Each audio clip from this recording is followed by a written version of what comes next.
Hello दोस्तों, आज मैं आपके सामने एक बहुत इम्पॉर्टेंट टॉपिक पे बात करूंगी और उस टॉपिक का नाम है नियत।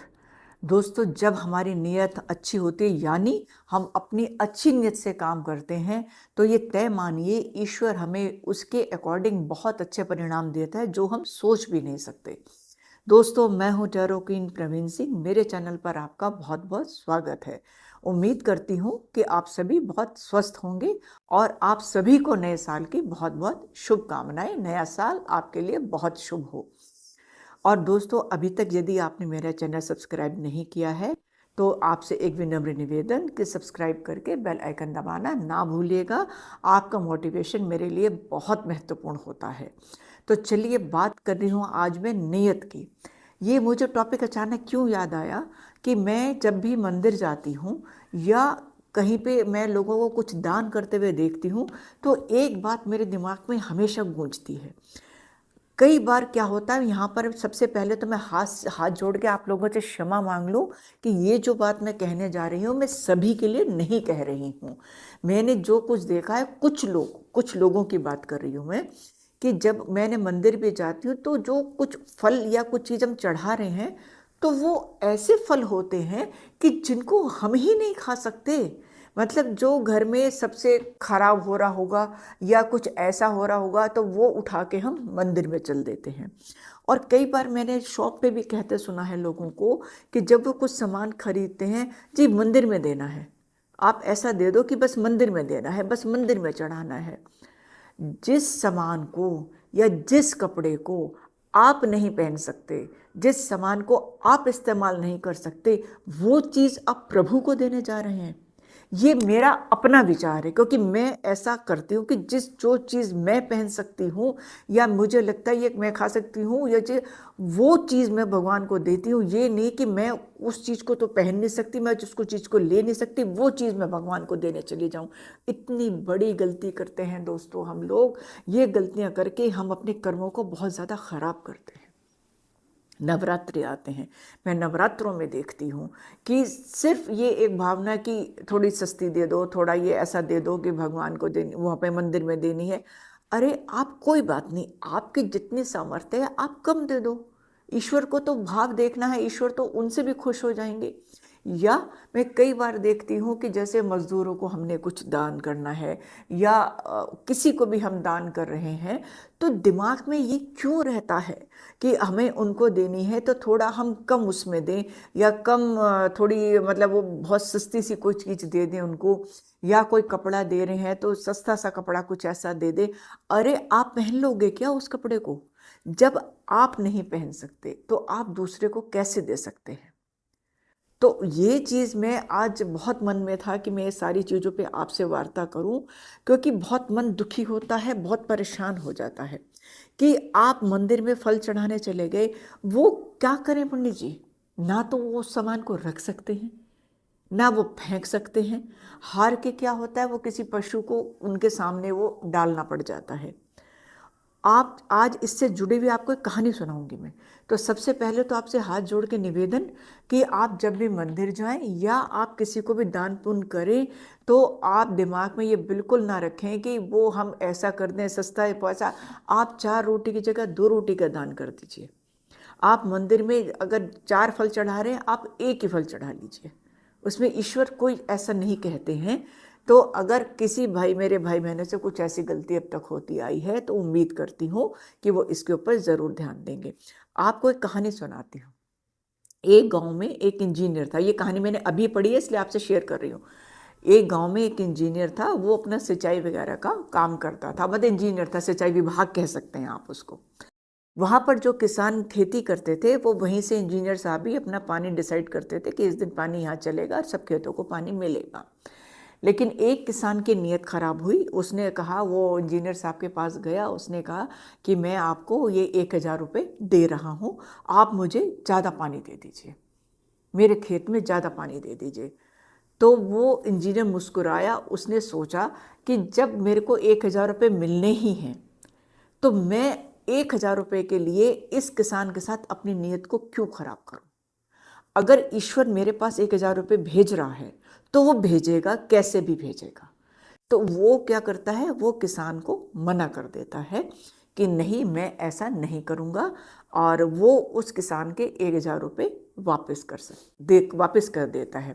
होता क्या है दोस्तों, कुछ दिन बाद वो छुट्टी लेके घर जाने की तैयारी करता है। वो अपना सामान वामान लेके अपना ट्रेन में बैठ जाता है, और उसके पास एक लड़का आके बैठ जाता है, और बातचीत होती है आपस में उनकी। तो भी होता ही है, जब हम लोग बैठते हैं ट्रेन या बस में, एक दूसरे से बात करने लग जाते हैं, जी आपको कहाँ जाना है, कहाँ जाना है। तो उसने उस लड़के से पूछा कि आपको कहाँ जाना है। तो उस लड़के ने बताया कि ऐसे ऐसे मैं हीरे का व्यापारी हूँ ये, और मुझे अपने व्यापार से मैं जा रहा हूँ। बस बात ख़त्म हो गई, और वो जो लड़का था उसका स्टेशन आ गया और वो उतर गया। तो जब वो उतर गया तो उसके जब दूसरा वो था इंजीनियर जो था, उसका भी कुछ टाइम बाद, 1-2 घंटे बाद उसका भी स्टेशन आ गया, वो भी उतरने लगा, अपना सामान वो समेटने लगा। लेकिन उसने देखा कि उस लड़के की अटैची वहीं छूट गई। तो उसने वो अटैची अपने साथ ले ली और वो अपने घर गया। तो घर जाने के बाद उसने उस अटैची को खोला, तो उसमें उसका जो लड़का था उसका फ़ोन नंबर और वगैरह, एड्रेस वगैरह पता चला। अच्छा, उधर वो लड़का जो जिसकी अटैची खो गई थी, जब उसको पता चला कि मेरी अटैची गाड़ी में छूट गई है, तो उसके बेचारे के आंसू निकल आए।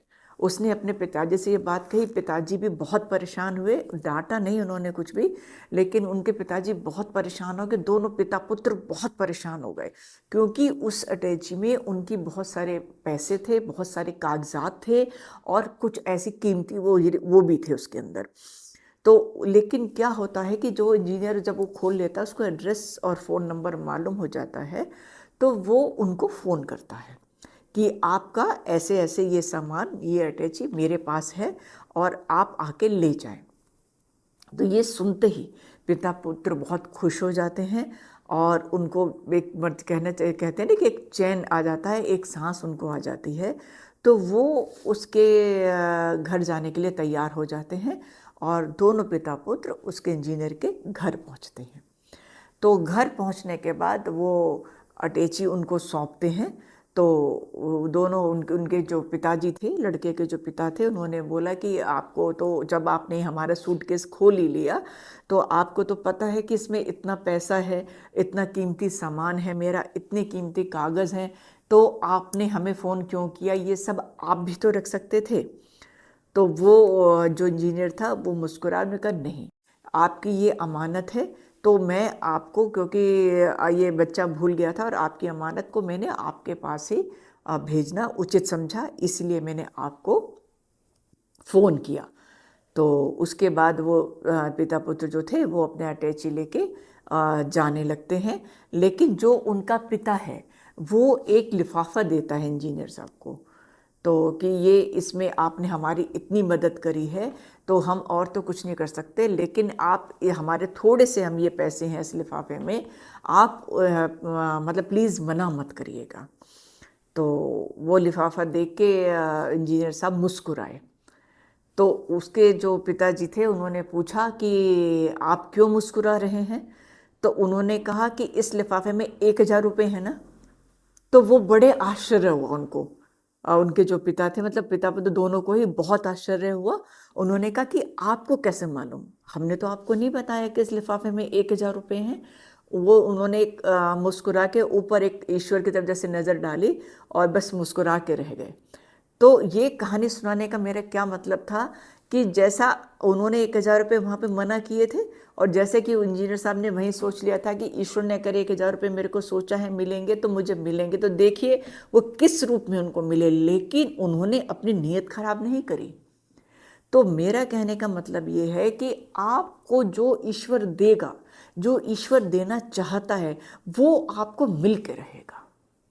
तो हमें अपनी नीयत भी बिल्कुल साफ रखनी चाहिए, क्योंकि अगर हम किसी को कुछ खाना भी थोड़ा सा खिला रहे हैं, तो हम ये सोच के ना खिलाएं कि ये मज़दूर है, ये ऐसा है, ये वैसा है। नहीं, आप अपनी नीयत बिल्कुल अच्छी रख के कि ये हमारे घर में एक मेहमान है, बल्कि मैं तो ये सोचती हूँ कि मैं उसकी कर्जदार रही होंगी या कुछ ऐसा। मैं बड़े प्यार से, कि जो भी कोई आता है आप उनको खाने के लिए पूछिए, और आप उनको खाना खिलाइए, या आप कोई भी सामान आप दे रहे हैं बाहर, कुछ दान कर रहे हैं या मंदिर में कोई सामान दे रहे हैं दोस्तों, तो मैं सिर्फ आपसे ये कहना चाहूँगी, बहुत अच्छी नीयत से दीजिए कि जो हम देते हैं वही लौट के हमारे पास आता है।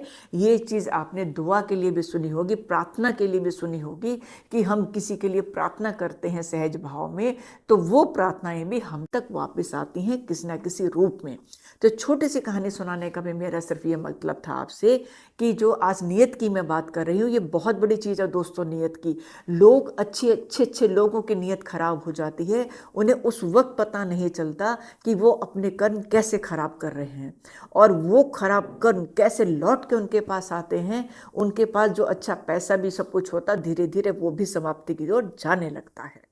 तो सिर्फ आपके पास कम पैसा है, आपके पास जीवन में आपके बहुत संघर्ष हैं, आप बहुत कठिनाई से अपना जीवन बिता रहे हैं, आप थोड़ा रूखा सूखा ही खा रहे हैं, उसको भगवान का प्रसाद समझ के खाइए, लेकिन आप अपनी किसी भी चीज़ के लिए अपनी नीयत को खराब नहीं करिए।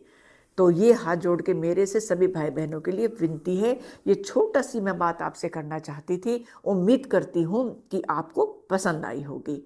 आप स्वस्थ रहिए, खुश रहिए। फिर मिलती हूँ एक अलग टॉपिक पे आपके साथ। आप आज्ञा दीजिए मुझे। नमस्ते।